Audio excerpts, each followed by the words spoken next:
Vamos lá então, pessoal, para o nosso tempo de reflexão. A última mensagem dessa série que a gente iniciou, que a gente está conversando aí sobre igreja, ser e fazer discípulos. E hoje eu gostaria de conversar desse subtema, o quarto, e o último dessa série, que significa ser igreja. Às vezes a gente pensa e fala, nossa, mas se a gente está falando de igreja, por que a gente não começou com essa temática? O que significa ser igreja? Na verdade, a gente está encerrando com essa subsérie, com essa temática, por quê? Porque os outros itens que a gente tratou aqui, para mim a ideia de ser igreja é o mínimo do mínimo, o mínimo. Por exemplo, nós iniciamos falando sobre a importância de ouvir a palavra de Deus e praticar a palavra de Deus. Para mim, o mínimo para uma igreja, para um grupo, para uma comunidade ser igreja, ela precisa pelo menos aprender a ouvir a palavra de Deus e praticá-la. Porque tem muitos lugares na vida da gente que a gente ouve a palavra de Deus por um ouvido e solta pelo outro. Assim como diz o livro de Apocalipse, é aquela ideia de quem tem ouvidos para ouvir, ouça. E nós usamos aqui a parábola do semeador. A ideia é que nós precisamos ouvir a palavra, ela descer até o nosso coração e criar raiz, a ponto da gente praticar essa palavra. No segundo encontro, nós falamos de Colossenses capítulo 3, versículo 16. A ideia é que a palavra de Deus, ela precisa habitar ricamente em nós, mas também entre nós. Por que em nós e entre nós? Porque quando a palavra de Deus habita, nós estamos aptos para aconselhar uns aos outros, ensinar uns aos outros. Dessa forma Deus é glorificado e nós vivemos uma vida de gratidão. Semana passada nós falamos de algumas características da igreja de Antioquia. Ao meu ver, a melhor igreja do Novo Testamento é a igreja de Antioquia. E lá tem um cidadão chamado Barnabé, que ele tem uma característica que nós deveríamos ter. Barnabé, ele é um motivador, ele é um encorajador, ele é alguém que olha para as pessoas que vão ficando ao caminho, que estão fracas na fé, e Barnabé fala, ei, acorda, vamos embora. A vida cristã, há momentos sim de fraqueza espiritual, mas a gente precisa ter pessoas como Barnabé, pessoas que olham para a gente e falam, viu, levanta a cabeça, vamos embora. As fraquezas acontecem, a gente precisa ser motivado, a gente precisa ir embora, a gente precisa ir adiante. Então, para mim, esses 3 itens são o mínimo do mínimo que uma igreja precisa ter para ser igreja. E é por isso que hoje eu gostaria de definir de uma forma bíblica o que significa ser igreja. E você vai ver que não é tão fácil assim. Se alguém parasse você e perguntasse assim, o que é igreja para você? É interessante que antigamente eu fazia um exercício com algumas pessoas, mostrando alguns símbolos para as pessoas e ela rapidamente identificava. Você mostra o símbolo do McDonald's e as pessoas falam, e você pergunta, o que te lembra isso aqui? As pessoas, McDonald's. Você mostra o símbolo, por exemplo, de um posto de gasolina, as pessoas me lembram a gasolina. Você mostra o símbolo de qualquer outra coisa, da Nike, as pessoas me lembram a Nike. Mas quando você mostra o símbolo de igreja, é difícil as pessoas definirem o que é igreja. E eu tenho, pelo menos por 2 semanas, mostrado a vocês essa imagem, que para muitas pessoas igreja se resume na ideia de ter um grande auditório, ou um espetáculo musical, ou ainda uma palavra edificante. Para muita gente, uma igreja de sucesso precisa ter esses 3 itens. Eu até falei aqui em reuniões passadas que o nosso grande objetivo é ter um grande auditório, ou uma boa estrutura, nada contra a boa estrutura de uma igreja, mas se é só isso que se resume igreja, é muito melhor frequentar um shopping, ou então pagar um clube, que ele tem uma estrutura muito melhor do que qualquer igreja.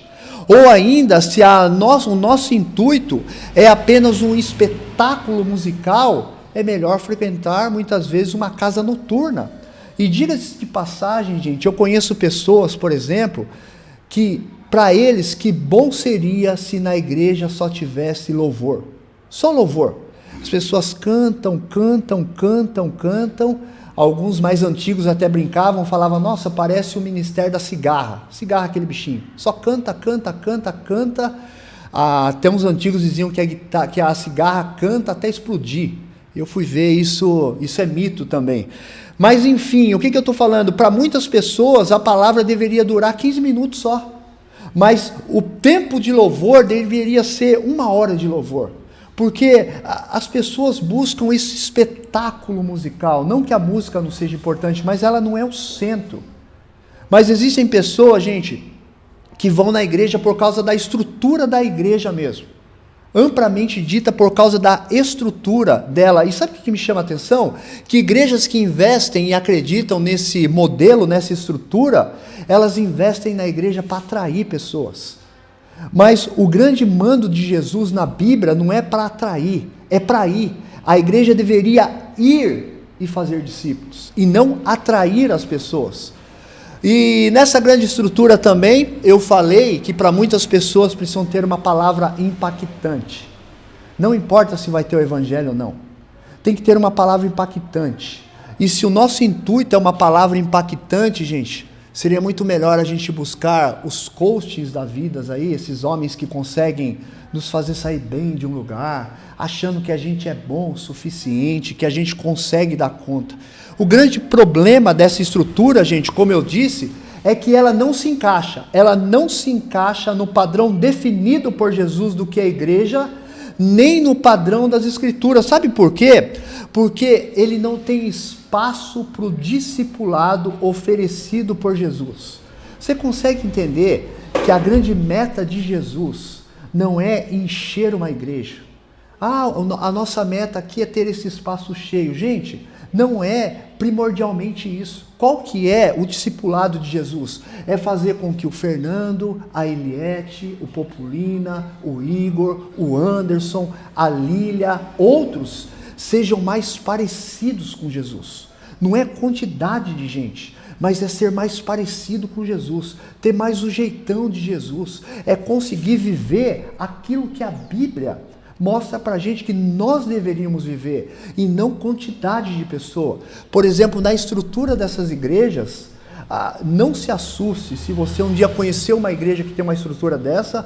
As pessoas só têm um encontro uma vez por semana, e geralmente assim, você vai nessas igrejas e você senta por 3 meses do lado de uma pessoa que você nem sabe o nome dessa pessoa. Você não sabe. Você fica convivendo 2 meses do lado daquela pessoa, o máximo que você faz é um bom dia, e às vezes essas pessoas estão passando por dificuldades na área da enfermidade, na área conjugal, na área financeira, e você nem sabe. Você nem sabe porque você não tem contato com essas pessoas.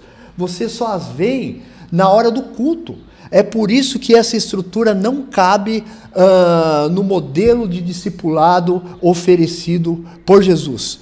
Pois bem, gente, então o que significa ser igreja? Vamos entender um pouquinho desse conceito aí, ok? Olha só, essa palavra, a etimologia dessa palavra, ela é principalmente grega. A palavra igreja, ela não significava, gente, a ideia de uma reunião, não significava a ideia de uma reunião de fiéis, não era isso. Os gregos usavam isso para uma assembleia geral. O povo se reunia de uma forma meio que política, para resolver questões comuns do dia a dia. Isso era igreja. Lá na Grécia, quando falava hoje vai ter igreja, o povo se reunia, os cidadãos, para conversar sobre melhorias do bairro. Isso era igreja. Mais tarde, no latim, principalmente romano, é que ela teve essa ideia de uma reunião de fiéis. Aí ela passa a ter o nome de eclesia, que é definida ou resumida da ideia de chamados para fora. Para fora da onde? De um sistema mundano, de um sistema caído e corrompido. Então, igreja, o resumo dela, a tradução dela no latim, é a ideia de chamados para fora. Mas tem um teólogo, que eu não arrisquei colocar o nome dele aqui para não errar, ok? Que ele diz assim, isso me chamou a atenção. Olha o que ele diz, gente. A Bíblia não oferece uma definição da igreja. Não oferece. Você não vai encontrar um versículo aqui escrito assim, ó, a igreja é, 2 pontos e um resumo. É por isso que tem muita contradição por aí. Quando você pergunta para alguns líderes e fala assim, o que é igreja para você? Ele vai falar A, B, C ou D, porque a Bíblia não oferece. Ela não tem uma definição clara do que é igreja. É por isso que hoje nós temos todo tipo de igreja. Nós temos igreja para quem gosta muito de louvor, igreja para quem gosta muito de palavra, igreja para quem gosta de comer, igreja para quem gosta de estrutura, igreja que atende as crianças, tem todo tipo. Parece um menu de opções quando você vai num restaurante. O cara te dá um menu e fala, o que você quer? Hoje você tem todo tipo de igreja porque a Bíblia não tem uma definição. Mas esse teólogo continua dizendo assim, a mesma se baseia em imagens e narrativas para revelar o seu significado. Então, a Bíblia não tem um versículo direto. Ela mostra imagens, ou conceitos, ou narrativas do que significa ser igreja.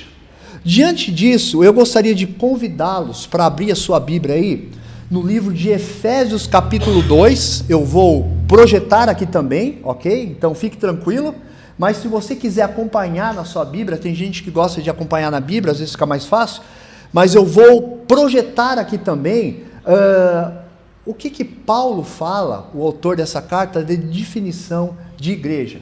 Deixa eu só falar um pouquinho do contexto dessa carta, para ficar mais fácil para você entender. Gente, essa carta foi escrita pelo apóstolo Paulo, o último apóstolo de Jesus. Ele estava preso, ele escreve 4 cartas da prisão. Filipenses, Efésios, Colossenses e Filemão. Por que é importante entender isso, gente? 2 dessas cartas são irmãs, andam juntas. Por exemplo, Efésios e Colossenses. Colossenses vai falar do cabeça da igreja, de Jesus. E Efésios vai falar do corpo, que é a igreja. Ou seja, a cabeça e o corpo. Então são 2 cartas co-irmãs. Se essa igreja vai falar do corpo, se essa carta vai falar do corpo que é a igreja, então ela é uma carta essencial para a gente entender o que é a igreja. Por isso que ela é importante, para a gente entender o significado de igreja. E só para se situar, gente, é assim, no mundo antigo bíblico havia um resumo bem grande de 2 divisões. Deixa eu explicar para vocês. Para o mundo antigo bíblico, existia o povo judeu, ou o povo de Israel, e quem não era judeu, ou não fazia parte do povo de Israel, era chamado de gentil. Guardem isso, judeu e gentil. Aí dentro dos gentios, aí havia as divisões, egípcios, babilônicos, romanos, gregos, no nosso tempo brasileiro, argentino, está tudo dentro desse povo gentil. Mas dentro da maior divisão é só judeu e gentil. Judeu e gentil. É importante a gente entender isso. Essa igreja, gente, essa igreja de Éfeso, o que acontece? É uma igreja não judaica, é uma igreja gentílica, composta pelo povo que não é judeu. Esse povo se rendeu a Jesus Cristo e Paulo, então, da prisão, manda uma carta para esse povo, ok? Só para a gente entender esse conceito. Manda uma carta para esse povo respondendo algumas questões, algumas dúvidas que ele tem. Então é importante a gente entender. Olha só, e a primeira definição, geralmente os teólogos dizem que existem 5 definições para mostrar o que é a igreja. A gente vai trabalhar 3, que para mim é o suficiente, que se encontra aqui no livro de Efésios, ok? E a primeira definição, gente, está aí no capítulo 17. Você que quer acompanhar, acompanha aí comigo. Paulo vai dizer, gente, que a igreja, ela funciona como uma família para Deus, como uma família. Diz assim, ele veio, lembre-se que é uma igreja gentílica, ele veio e anunciou a paz a vocês. A quem? Aos que não eram judeus e se renderam ao amor de Cristo, que estavam longe, e paz aos que estavam perto. Quem estava longe, gente? Os gentios. E quem estava perto? Os judeus. Ele anunciou paz aos 2. Olha só, Por meio dele, tanto nós como vocês, tanto os gentios quanto os judeus, como vocês, temos acesso ao Pai. Agora a gente tem acesso ao Pai. Antigamente era o povo judeu, agora é os dois, em um só Espírito, através do Espírito Santo. Portanto, vocês não são estrangeiros nem forasteiros. Antigamente os gentios eram estrangeiros, mas co-cidadãos dos santos e membros das famílias de Deus. Olha o que ele está dizendo. Gente, ele está dizendo o seguinte, que agora os gentios, eles são co-cidadãos, eles têm os mesmos direitos daqueles que eram chamados filho de Deus. E a primeira definição que eu gosto, que Paulo fala na carta de Efésios, é que a igreja deveria funcionar como uma família para Deus. Você consegue entender? E eu gosto dessa frase, dessa definição, ok? De um teólogo chinês, que ele diz assim, que a igreja não é um lugar para se frequentar, é uma família para se pertencer. Isso faz toda a diferença, é por isso que a igreja não se enquadra naquela primeira estrutura. Não tem como. A igreja ela é uma família. Eu lembro que no começo da minha caminhada, algumas pessoas falavam assim, não, a igreja tem que ser igual a um hospital. Eu concordo que Deus cura, mas gente, sabe por que a igreja não é um hospital? Um hospital, quando você vai, você é curado, você vai embora. A igreja não. Ela é como uma família, gente. Quando nós chamamos um ou outro, você vê alguém encontrando falando, ô irmão, como é que você vai, minha irmã? Gente, isso não é um jargão. Isso não é um costume. Chamamos de irmão porque nós temos um único Pai. É por isso que na oração do Pai Nosso, nós falamos Pai Nosso. Isso não é um jargão. A igreja deveria funcionar sim, como uma família, gente. Você consegue entender, por exemplo, no livro de Efésios, uma outra característica que me chama a atenção é o livro que mais exalta a Trindade. Pai, Filho e Espírito Santo. Você consegue entender que o nosso Deus é uma comunidade de pessoas? Quando eu descobri isso, foi uma loucura para mim. Eu achava que Deus era uma única pessoa. Então eu descobri que Deus é uma comunidade de pessoas. Pai, Filho e Espírito Santo. Uma comunidade que desfruta por toda uma eternidade do amor. E esse Deus que é uma comunidade, ele cria uma outra comunidade para espelhar a sua imagem e semelhança, chamada igreja. Logo, gente, o que é a igreja? Nessa primeira definição das três que a gente vai trabalhar aqui, são pessoas que se renderam ao amor de Jesus, e agora eu tenho vários irmãos, e na medida que a gente vai se rendendo ao amor desse Deus, a gente vai se transformando cada vez mais parecido com Jesus, vai pegando cada vez mais o jeitão de Jesus. Então o primeiro conceito para o nosso aprendizado, que a igreja, ela é como uma família para o Pai. Guardem essa palavra, gente, a igreja, ela deve funcionar como uma família para o Pai, ok? Mas um segundo conceito, gente, aí no verso 12, volta um pouquinho, dá uma olhadinha aí no verso 12, que o apóstolo Paulo também define a igreja como um corpo. Não só como uma família, mas também como um corpo. Olha o que o texto diz. Naquela época, vocês, os gentios, estavam sem Cristo. Era só para os judeus. Separado da comunidade de Israel, os israelitas. Sendo estrangeiro quanto às alianças, às promessas, sem esperança e sem Deus no mundo. Olha o 13. Mas agora, em Cristo Jesus, vocês que antes estavam longe, foram aproximados mediante o sangue de Cristo. Aquilo que Cristo fez naquela cruz. Olha o 14, gente. Pois Ele é a nossa paz, o qual de ambos fez um só, e destruiu a barreira, o muro de inimizade, anulando em seu corpo a lei dos mandamentos expressos em ordenança. Deixa eu explicar isso. Dos dois povos que viviam em inimizade, judeu e gentil, ele está dizendo, gente, que ele destruiu a barreira. Deixa eu explicar rapidamente para vocês o que significa isso. Antigamente, só havia um lugar para adoração a Deus, que era no templo de Israel. Todo mundo tinha que ir nesse templo para adorar a Deus. Templo mesmo. E nesse templo tinha 3 divisões, gente. o pátio dos gentios, onde ficavam aqui os gentios, que não eram judeus. Na segunda divisão ele tinha um pequeno pátio interno, que poderia entrar aqui judeus, mas ele tinha um lugar chamado lugar santo, onde ficavam os sacerdotes. E na terceira divisão, um lugar chamado lugar santíssimo. No lugar santíssimo só ficava o sumo sacerdote, o cabeça do sacerdote. Você sabe o que é interessante, gente? Ele entrava uma vez por ano só lá.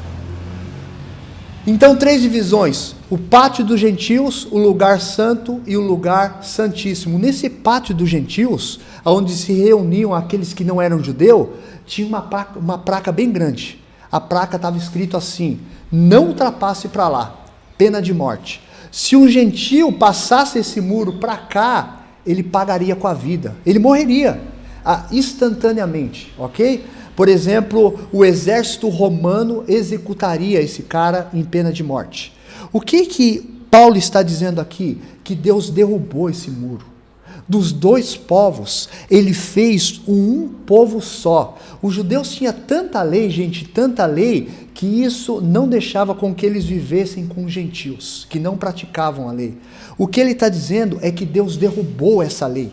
Deus quebrou essa lei. Ele anulou, gente, no seu corpo. Olha só, o objetivo dele era criar em si mesmo, dos 2, um novo homem, fazendo uma alusão a Adão, fazendo a paz e reconciliar com Deus em um só corpo por meio da cruz, pelo qual ele destruiu a inimizade que havia entre judeu e gentio. O que ele está dizendo, gente? Que ele fez um só corpo. Então, uma segunda imagem que nos lembra, que Paulo nos leva a lembrar, é que a igreja funciona como um corpo. E sabe o que isso, gente, me chama a atenção e eu gosto muito? Olha só, gente, lembrando de um corpo físico mesmo.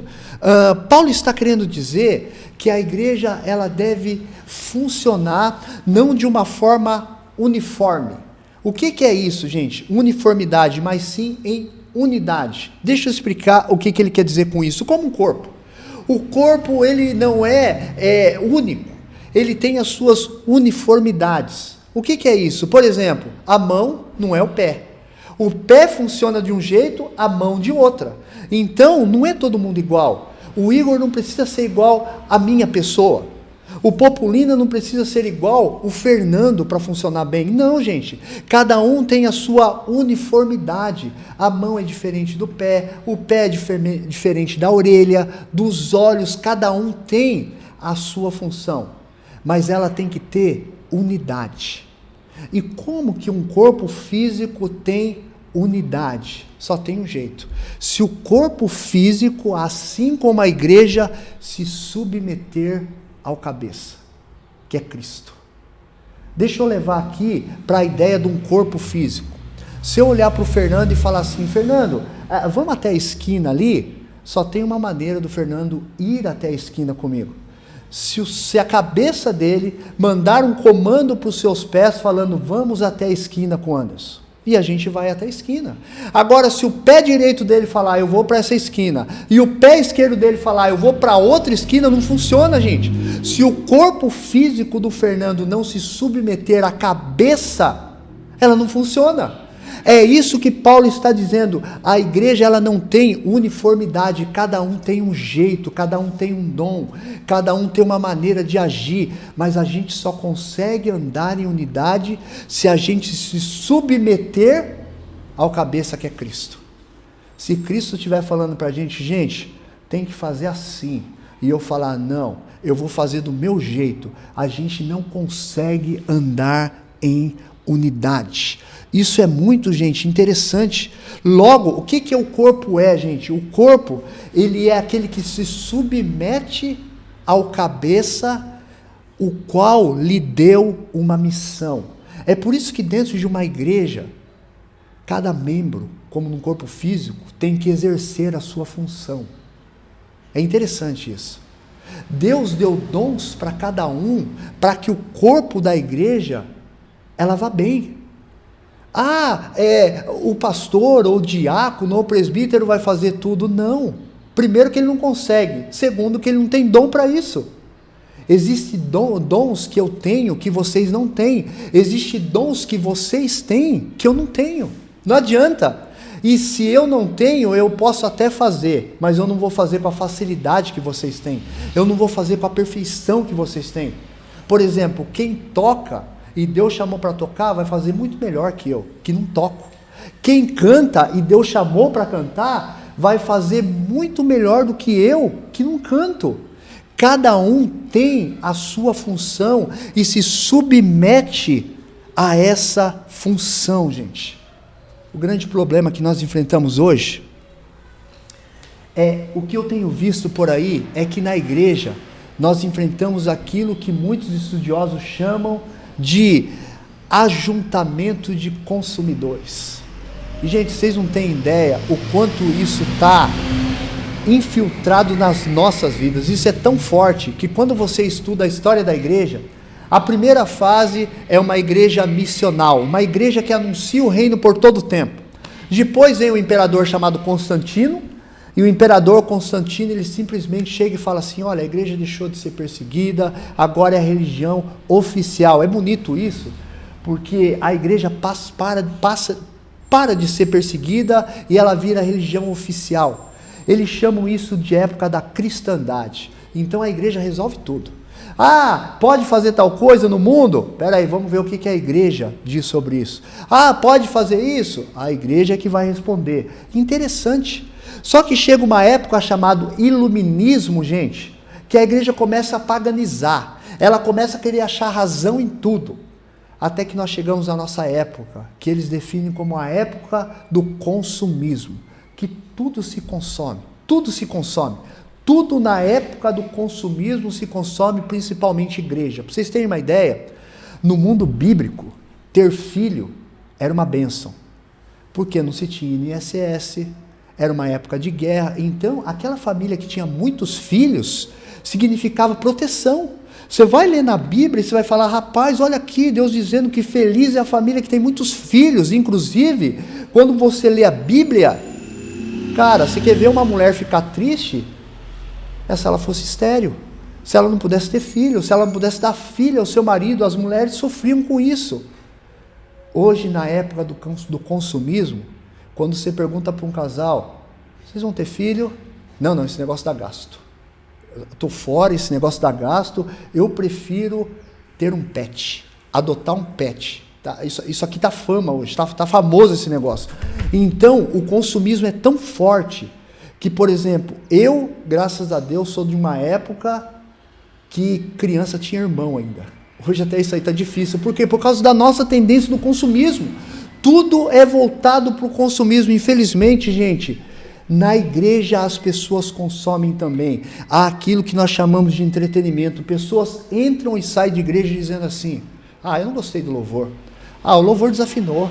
O louvor não foi bom. Ah, você viu a nova série de mensagens? Ah, tô fora. Ah, hoje o pastor não fez a gente rir, não fez a gente chorar. Eu tô fora. Ah, você viu aquela igreja da esquina? Aquela igreja da esquina tem uma estrutura para criança, tem um estacionamento. Ah, tem uma outra lá para frente que tem ar-condicionado. E as pessoas começam dentro de uma igreja, gente, consumir o tempo todo. E o que nós temos hoje é uma migração de crente da igreja A para crente da igreja B. Elas vão se transportando por causa da estrutura, e alguns líderes falando: nossa, a nossa igreja, ela está crescendo. Mas infelizmente isso acontece, gente, simplesmente por causa desse consumismo desenfreado. E na mente de Jesus, na mente de Paulo, igreja, na verdade, nós deveríamos viver como um corpo, como um estilo de vida. E quando esse corpo se submete ao cabeça, que é Cristo, por exemplo, Mateus capítulo 16, ele diz assim, que as portas do inferno não prevalecerão contra a igreja de Cristo. Eu gosto desse texto, porque ele diz assim, que a igreja, ela não está com medo do inferno. É o contrário, é o inferno que está com medo da igreja. Porta é defesa. Ele diz: as portas do inferno não prevalecerão contra a igreja de Cristo. O inferno é que está se recuando, é a igreja atacando. A igreja só consegue atacar o inferno quando a igreja se submete ao seu cabeça, que é Cristo. Quando cada um na sua função entende, quando cada um entra num espaço desse, em qualquer outro espaço e fala, nós viemos aqui para adorar a Deus, nós viemos aqui para se submeter a Deus, nós viemos aqui para usar os nossos dons e talentos a serviço do reino de Deus.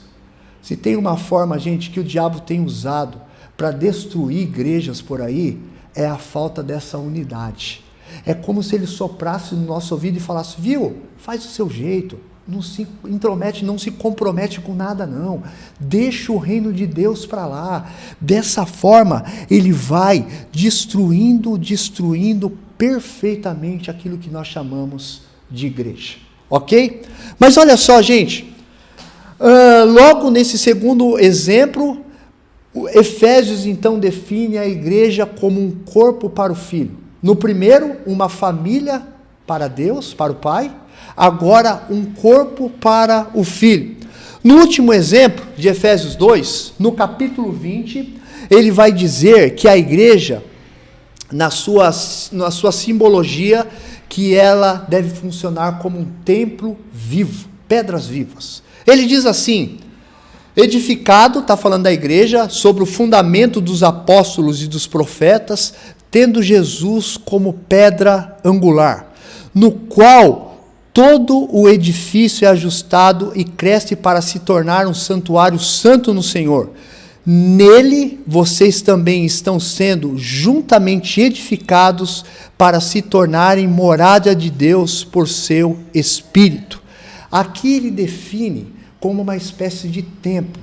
Lembra que eu falei para vocês que no Antigo Testamento o único lugar para adoração a Deus era no templo de Israel.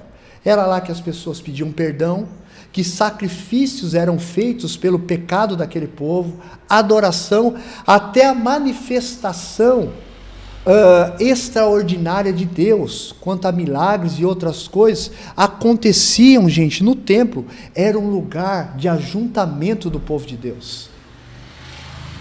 Mas tudo isso, gente, era sombra do que Deus ia fazer. Sabe o que eu estou querendo dizer com isso? Que hoje a Bíblia diz que aqueles que se renderam ao amor desse Deus se tornam templo do seu Espírito. Nós somos uma espécie de templo ambulante para lá e para cá. E sabe o que eu acho bonito? Que esse texto diz que nós somos uma espécie de pedra viva. O Fernando é uma pedra, eu sou uma pedra, e quando essas pedras se ajuntam, elas se formam a igreja de Cristo. O texto não está dizendo que eu sozinho sou a igreja. Eu sou a igreja quando essa pedra se junta com essa pedra. E sabe o que é bonito, gente? Que ele fala assim, ó, no verso 20, tendo Jesus como pedra angular. Deixa eu explicar isso para vocês. Tem alguns textos que chama de pedra de esquina. Naquele tempo, havia uma pedra bela de esquina, ok? E quando os pedreiros, entre aspas, daquela época iam construir, eles usavam essa pedra de esquina para mapear as outras pedras. Tinham que estar alinhadas com essa pedra de esquina. Quanto mais alinhada com essa pedra de esquina, melhor a construção ficaria.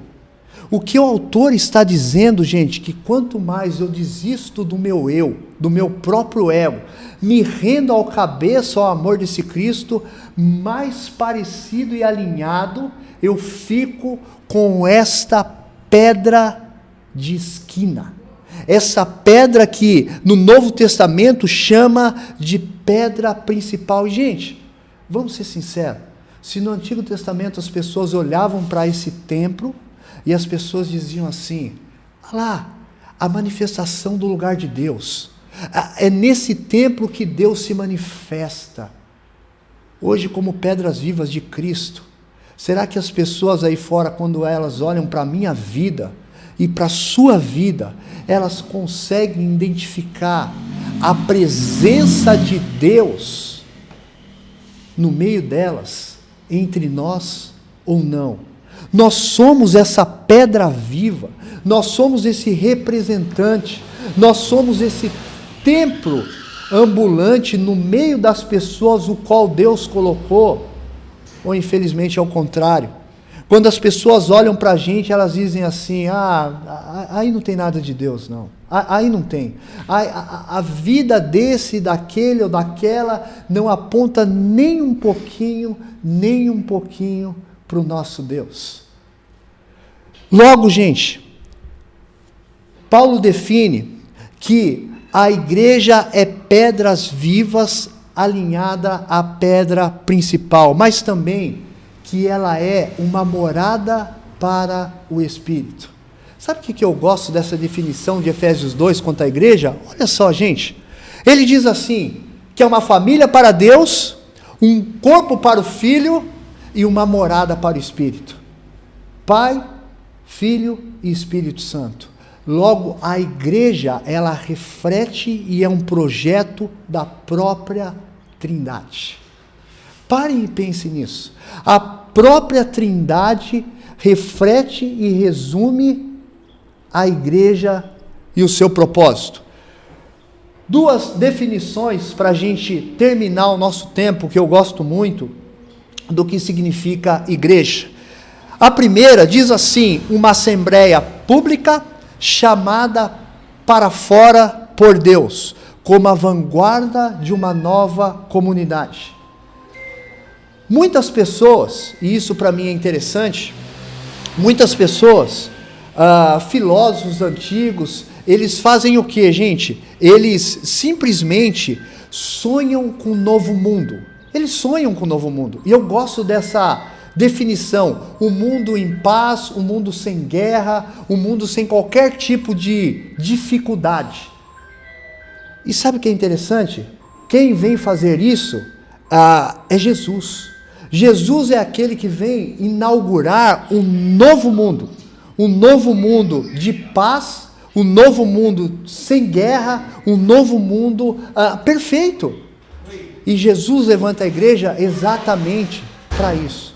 Jesus é aquele que olha para nós e diz assim, gente, se junte a nós. E Ele nos levanta para proclamar essas verdades do reino, essas verdades para as pessoas do que Ele veio fazer. Você consegue imaginar, gente, que só tem um meio, segundo a Bíblia, de que as pessoas encontrem paz com Deus? Só um meio, através de Jesus Cristo. Se a Bíblia estiver certa, gente, parem e pensem nisso. Os nossos familiares, vizinhos e amigos que não se renderam ao amor desse Deus, eles correm um certo risco dos olhos deles se fecharem para essa vida e acordarem no inferno. Sabe por quê? Porque eles estão em Adão. Só tem uma maneira dessas pessoas alcançarem a vida eterna, se eles saírem de Adão e forem para Cristo Jesus. E sabe quem Deus levanta para proclamar essas verdades aos nossos vizinhos, parentes e amigos? Nós, a igreja. Isso aqui não é uma reunião de entretenimento e diversão. Nós todos estamos em missão. Eu gosto do segundo termo que diz assim, que a igreja é um ajuntamento de missionários. Um grande pregador, gente, do século 17, dizia que a igreja, ou todo mundo, todo cristão é um missionário, ou ele é um impostor. Por que missionário, gente? Porque na rede onde eu estou, no meu trabalho, nas viagens que eu faço, indo para uma padaria, é o meu campo missionário, é onde eu deveria anunciar Cristo. Essa semana eu estava conversando com alguns jovens, e eu dizia a eles, qual é o sentido da vida para você? Qual é o sentido da vida? Por exemplo, o rei Salomão, em Eclesiastes capítulo 2, ele diz que ele foi o homem mais rico da face da terra, um homem mais sábio, um homem de uma beleza fenomenal, e um homem que juntou, gente, muito privilégio através da sua fama. Talvez tudo que o nosso coração gostaria de ter. Se aparecesse um gênio da lâmpada, eu até falava para esse jovem, e o gênio da lâmpada falasse, viu, me faz 3 pedidos. Talvez nós pediríamos uma dessas coisas. Beleza, dinheiro, fama, riqueza. E o rei Salomão chegou lá, ele atingiu lá, ele conseguiu essas coisas. Sabe qual que é a conclusão de Salomão? Que a vida, quando é vivida nessa perspectiva, é como correr atrás do vento. Você já imaginou alguém correndo atrás do vento? Que maior perca de vida. Não tem qualquer sentido a vida de uma pessoa dessa. Mas sabe o que Jesus diz? Jesus diz assim, gente, em João 14: eu sou o caminho, a verdade e a vida. Artigo definido. Ele diz: eu sou o caminho, o único caminho. Eu sou a única verdade. A verdade não é um conceito, é uma pessoa, Jesus. Eu sou a única vida. Vocês não vão encontrar vida fora de mim.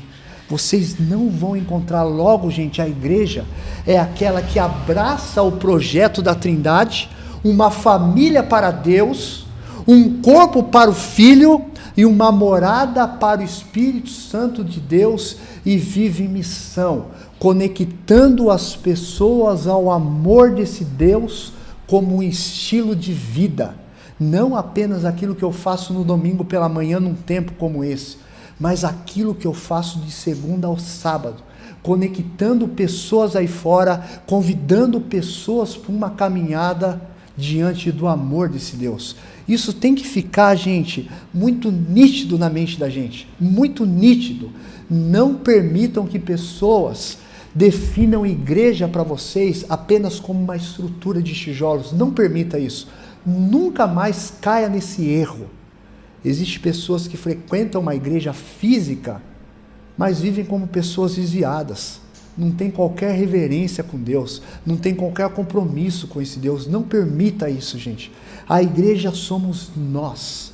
A igreja somos nós ligadas a esse Deus. Vamos ter o nosso tempo de oração, agradecendo por esse tempo aqui e lembrando, gente, nós estamos em missão. Jesus disse assim: da mesma forma que o Pai me enviou, eu vos envio, para conectar pessoas umas com as outras.